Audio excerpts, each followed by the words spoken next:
Monsieur Solman, bonjour. Bonjour. Bienvenue à l'Innovore. Merci d'avoir répondu à notre invitation. Alors on vous reçoit parce que vous avez monté quelque chose quand même d'extraordinaire et puis d'atypique, qui correspond aussi aujourd'hui, à la vie d'aujourd'hui. Est-ce que vous pouvez nous expliquer en quoi consiste votre pool house? Alors, pool house, c'est le premier œuf qui ne tue pas la poule. Donc ça surprend toujours un peu quand on dit ça. En fait, les gens ne savent pas la plupart du temps que les poules sont tuées systématiquement dans la production d'œufs au bout de 18 mois. Que la poule ait été élevée en batterie ou ait eu une vie plus agréable dans un élevage bio, au bout de 18 mois, elle part à l'abattoir. Pour des questions de rendement. C'est pour des questions de rendement, c'est parce que l'équation économique fait qu'elles vont pondre un petit peu moins.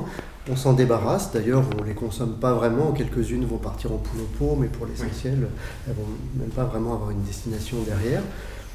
Et on les remplace. Une poule, normalement, ça peut vivre pendant 10 ans. Donc nous, on a décidé de créer un œuf où on va garantir au consommateur que la poule ne sera pas tuée. On va la laisser vivre jusqu'à la fin de sa vie, même si elle pond moins, même si elle pond plus, elle va continuer à vivre sa vie normalement et mourir de sa mort naturelle. Alors pourquoi on fait ça? Parce qu'on a identifié qu'il y a une catégorie de la population qui est intéressée par le sujet de la souffrance animale et qui considère que dans les modes de production, ce n'est pas uniquement l'équation économique qui doit primer, mais la vie de l'animal. Le bien-être animal. Exactement. Donc on a regardé ce qui était possible de faire. C'est possible de s'en occuper dans la durée. Simplement, évidemment, ça représente des coûts supplémentaires. Donc l'ensemble de ces coûts, on les réintègre dans le prix de l'œuf. Et de cette manière-là, en fin de compte, c'est le consommateur qui finance ce type de production. Donc dans le prix de l'œuf, vous avez toutes les charges qui sont nécessaires pour pouvoir avoir un fonctionnement de cette sorte. Et du coup, vous n'êtes plus un œuf compétitif, mais vous avez un œuf, on va dire, éco-responsable.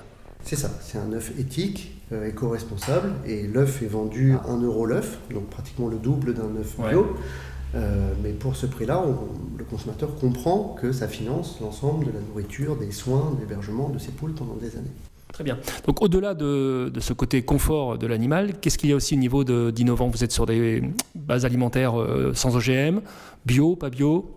On travaille avec des éleveurs bio qui ont des poules et qui produisent les œufs. Ces œufs, on les achète, on les revend. Et simplement, on passe un contrat avec eux et à la fin, au lieu de les envoyer à l'abattoir, ils vont les envoyer chez nous et nous, on monte un refuge pour les accueillir. Si on veut. Donc c'est un cahier des charges en fait. Vous avez créé un cahier des charges auprès d'éleveurs existants et voire des éleveurs en devenir. Absolument.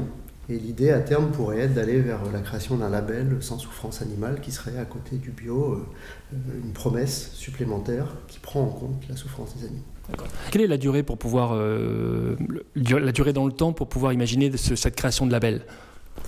Ça prendra du temps. De toute manière, on n'est pas encore prêt. Là, pour l'instant, on est vraiment en train de faire sortir le concept de terre. La boîte est toute récente.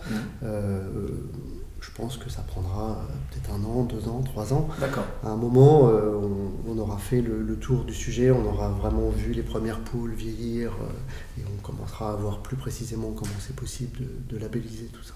Et demain, je dis n'importe quoi, il y a quelqu'un qui monte des jus de viande, etc.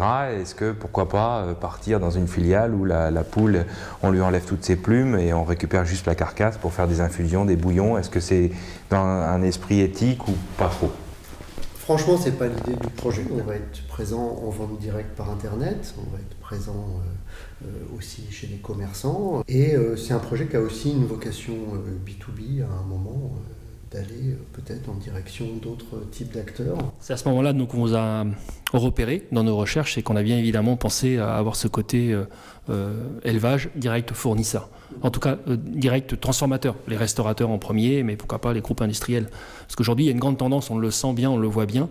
Il y a une première réflexion qui se fait dans la grande distribution sur le respect de choix de vente des œufs qui ne sont pas issus de batteries, et je pense que ça va descendre naturellement vers les restaurateurs ou transformateurs alimentaires. Oui, absolument. La grande distribution a tiré les conclusions des études qu'ils ont fait sur les consommateurs. Ils ont identifié cette montée en puissance du rejet de la souffrance animale, donc l'arrêt des œufs de poules élevés en batterie qui a été annoncé par pratiquement toute la grande distribution française là, à la fin de l'année dernière et début d'année 2017.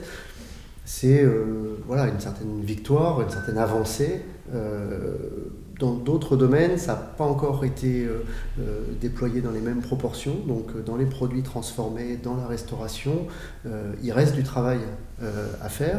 Ce sont les mêmes consommateurs, ils ont les mêmes attentes que dans la grande distribution et ils ont la même sensibilité. Je pense que les chaînes de restauration qui vont aller vers des produits plus éthiques par rapport à la souffrance animale vont acquérir une visibilité, une notoriété, une adhésion des consommateurs très forte. Très bien.